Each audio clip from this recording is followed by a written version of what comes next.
Eu fui infectada pelo vírus e minha filha também. Hoje estou curada, mas ela ainda não. Me sinto culpada, pois se eu estivesse ficado em casa, nada disso teria acontecido. O problema é que eu não tive opção. Eu precisei sair todos os dias para trabalhar. Eu sustento a minha família sozinha. Como lidar com esse sentimento de culpa? Eu não paro de pensar nisso, Luciene. Isso deve estar acontecendo muito. Gente, né? Porque quando eu também peguei Covid e depois também minha esposa pegou Covid, eu fiquei me sentindo meio mal, sabe? Assim, como é que eu trabalho essa culpa dentro de mim? Você sabe, Dalciso, que a gente, muitas vezes, a gente acha que a gente tem um poder muito maior do que aquele que a gente verdadeiramente tem, né? Perfeito. E a questão do vírus, ela transcende a questão humana. E às vezes a gente pega coisas assim, por exemplo, às vezes a gente perde a noção do quanto a gente tem controle sobre as questões. Por isso que a gente quer controlar a vida, a gente acha que vai mudar o destino, que a gente tem esse controle todo. Nós não temos. Então, o que nos ensina uma situação como essa?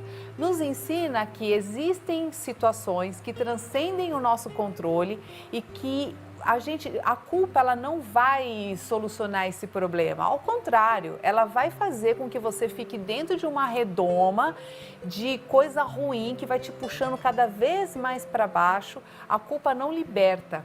O que liberta é a reflexão que você tem dentro dessa situação que você está passando. Você não tem controle sobre o vírus, ninguém tem. Porque se tivesse...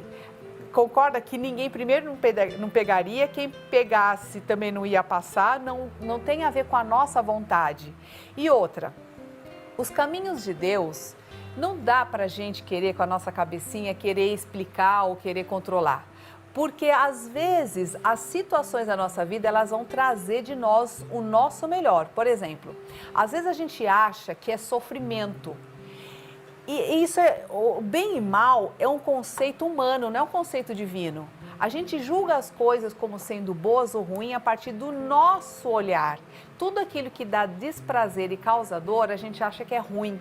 Mas, por querer proteger demais as outras pessoas, às vezes pais pecam na superproteção dos filhos, por exemplo, porque não querem que eles sofram, mas não percebem que faz parte do desenvolvimento humano e da fortaleza psicológica a criança passar por algumas dificuldades.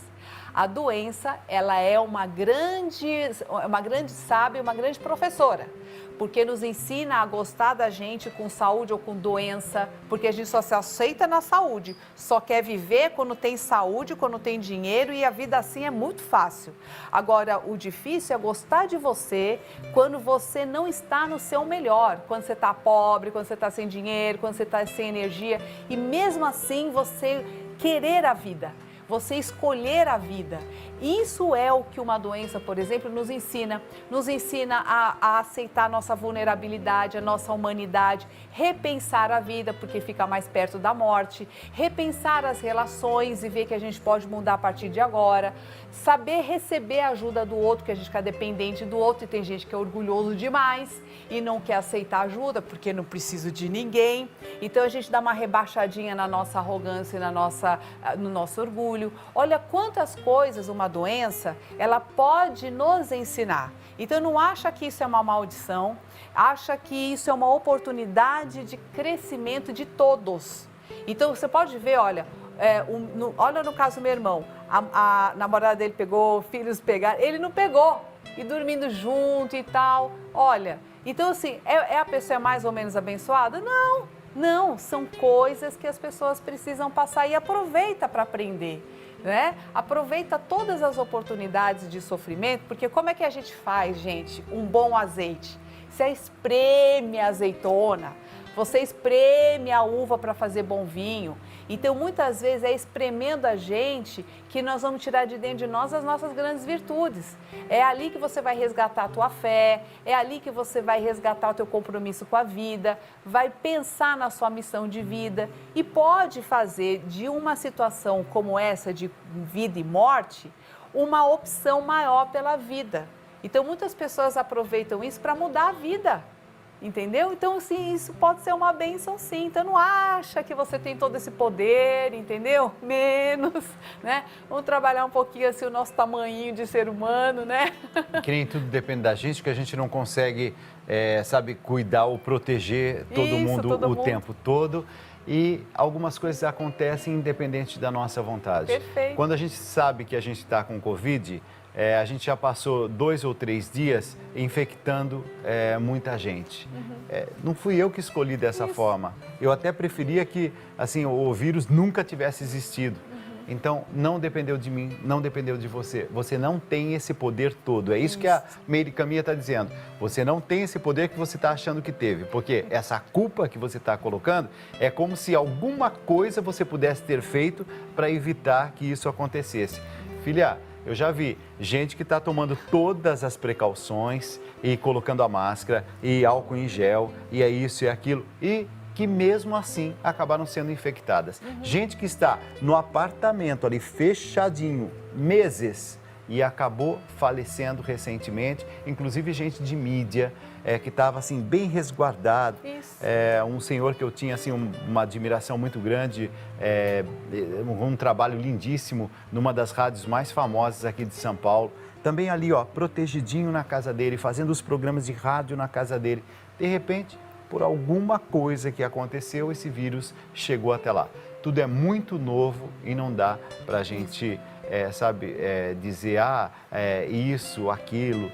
Tem muito mistério ainda que envolve esse vírus. Isso. E vida e morte, saúde e doença não estão nas instâncias humanas, não está no nosso controle, isso é coisa de Deus. Então, assim, por mais que você cuide da saúde, que você faça tudo, ninguém está livre de uma doença, né? E às vezes a pessoa também nem cuida e vive bem, não tem nada. E você falando me lembra a palavra de Jesus, né? Assim, com toda essa preocupação, vocês acham que vocês podem acrescentar 1 minuto ao dia de vocês? Vocês acham que vocês podem acrescentar a vida de vocês um dia? Não é assim que funciona. Estou errado, Roberto? Não. A gente, às vezes, passa a vida inteira trabalhando, né? Se matando para trabalhar, esvaindo a vida para preparar uma coisa futura, né? Isso acontece muito na nossa vida. E não vive. Não, porque eu tô aí depois não vive. Isso. Né? É uma decepção grande. Exato. Isso. O que a gente tem que fazer é o hoje. Então, assim, eu cuido da saúde hoje, não para não ficar doente, eu cuido porque é bom. Eu vou na academia fazer ginástica não para não ficar com colesterol alto, não, é porque eu acho que é bom. Porque o corpo, ele é a sede do Espírito Santo e cabe a nós a responsabilidade de cuidar, independente se vai ficar doente ou não. Não pode ficar barganhando. Então, essa coisa da gente fazer na condição de... Quer dizer, só vou fazer isso se, só vou amar se. Toda vez que a gente põe essa condição, a gente está fadado ao sofrimento, ao fracasso, entendeu? Olha, 1h18. Eu estou vendo que você tem um livro aí. O que é esse livro aí? Tem um presente. Esse livro tá... Isso aqui, gente, é um presente. Pílulas Olha só, para Mágicas quem está assistindo, para é o meu sucesso. livro. Eu tenho 2 livros, esse é o segundo livro, é o Pílulas Mágicas para o Sucesso. São mais de 60 dicas de comportamento.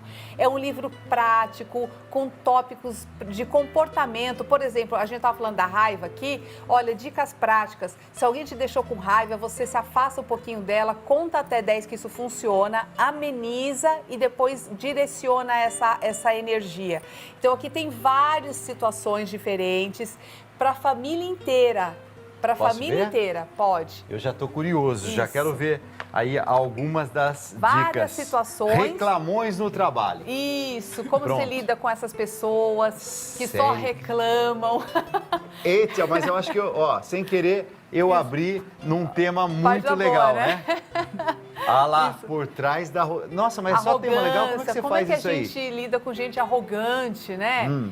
Vamos abrir outro? Porque é sempre o outro, né? Sempre outro que é arrogante, Nossa, o outro isso que aqui é daria... chato. Assim, quantos programas mais ou menos daria pra gente fazer? Uns 60? Vários, né? Várias dicas legais. Existe igualdade no ambiente de trabalho? Isso, aí a gente vai trabalhar a questão da diversidade, né? São questionamentos também. São dicas muito legais, fáceis de ler, você vê que é tudo ilustradinho, tudo em tópicos, com dicas práticas, para você já mudar comportamento desde agora. Né? Peraí. Problemas que não devem ser levados à chefia. Isso. Existe coisa, então, que a gente não tem que... É que aquele cara dependente demais, tudo pergunta pro chefe, tudo pergunta. Eu falo, cara, tem coisa que você pode tomar decisões sozinhos. Aí a gente fala um pouquinho de proatividade. Você é exigente demais? Aqui eu vou conseguir saber se Isso. é Então, ou você não. sabe que a pessoa exigente demais, ela procrastina. Então, é aquela pessoa que nunca termina um serviço. Então, produz muito pouco, porque ela é muito perfeccionista. O perfeccionismo, ele é bom até um certo tanto, mas depois ele paralisa a tua produtividade. Então, para você que está empreendendo agora, que está mudando aí de vida no trabalho, então tem o ótimo, às vezes, é o inimigo do bom, né? Então, esse livro tem várias dicas, você pode encontrar também no meu site, lá tem a loja virtual, que tem esse livro que é o Pílulas Mágicas para o Sucesso e o Motivação Sem Truques. E no outro livro eu ensino a pessoa a fazer essa canalização da energia. Ó, isso aqui tá muito hoje em Qual dia. que é esse? Esse é o medo do desemprego. desemprego. Como você lida com essa ansiedade? É. Porque quem está empregado agora, Dalcis, está morrendo de medo de ser demitido. E aí, no final das contas, essa ansiedade causa mais erros no trabalho. E aí, no final das contas, a pessoa realmente é demitida, que era o maior medo dela. Por quê? Olha como funciona o nosso inconsciente. É assim, ó. O nosso inconsciente, ele só pensa por imagem. Se aquilo que você pensa demais... vou dar um exemplo. Quem quer fazer dieta, pensa assim, não pode comer bolo. Então você pensa, não posso comer bolo, não posso comer bolo, não posso comer bolo. Qual que é a imagem que está vindo na tua cabeça? Bolo, o bolo. bolo, De repente bolo. você está lá comendo bolo. Então assim, quando você pensa, não posso gastar dinheiro, vem toda hora a imagem de você gastando esse dinheiro. Quando você fala, não posso gastar dinheiro, vem a imagem de você comprando na loja, né? Então, o nosso inconsciente, ele só pensa por imagens. Então, a pessoa que tem muito medo de errar, acaba errando, porque ela dá um comando inconsciente dela errando o tempo todo. E é por isso que pessoas que têm medo de fazer apresentação em público dá branco, porque é o grande medo dela. E ela acaba realizando aquilo que ela mais tinha medo. Então, as autossabotagens, elas têm a ver com essa falta de conhecimento da mente. Está aqui nesse livro? Isso, tem bem simples, é um livro que serve para a família Você inteira. falou para dar de presente, mas eu vou fazer o seguinte, você não tem outro aí, tem? Só trouxe um. Então, eu vou fazer o seguinte, eu queria ler esse livro aqui. Sim. Sabe por quê? Isso aqui vai servir para os próximos programas nossos. Claro, que a gente pode, assim, no meio do programa, abrir e falar assim, olha, falar um tema, entendeu? Um tema, pronto. Ótimo. Aí você prepara outros temas, mas sempre esse livro aqui a gente vai usando assim. Vamos lá agora, tá? O momento surpresa. Coloca aquela música de suspense. Vai lá, o Marcão, música de suspense. Vamos lá. Toque os tambores. Olha lá. Isso.